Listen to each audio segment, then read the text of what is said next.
Let's talk Shad Raps. Let's talk the basics of Shad Rap. Why is it so effective? Let me tell you something. If you're in the South and you're fishing in January and February and the water temperature hits in the 40s, if you're not throwing a Shad Rap, people at the ramp will look at you like something's wrong. It's the most sought after go-to bait in tough conditions that I've ever known. And I've thrown it since I was a kid. Even still got some that I probably had 20 years ago. I mean, literally had them for 20 years. What makes it so effective? It's made of balsa and it has exactly the same action as the shad do when it's cold. Is it a little bit tougher to throw? Absolutely.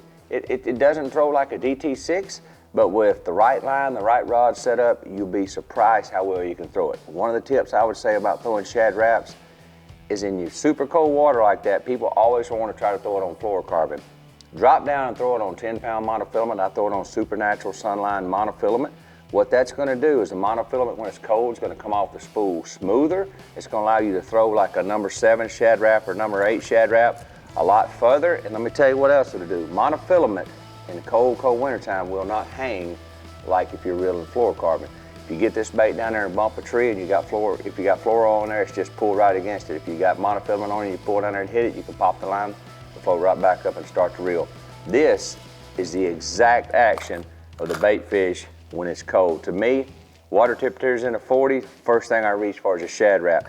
If I ever get in a real bad place in a tournament and I've got to catch a bass, a number 5 Shad Rap, a spinning rod, an 8-pound line, and I'm in business. To me, it's the most sought after go-to bait in the South when the water's cold. Shad Rapping to me is old school with new results.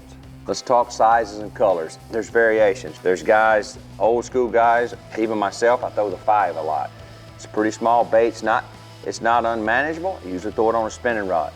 You have 7s, you have 6s, you even have 8s. I mean, you start looking at the variation of size.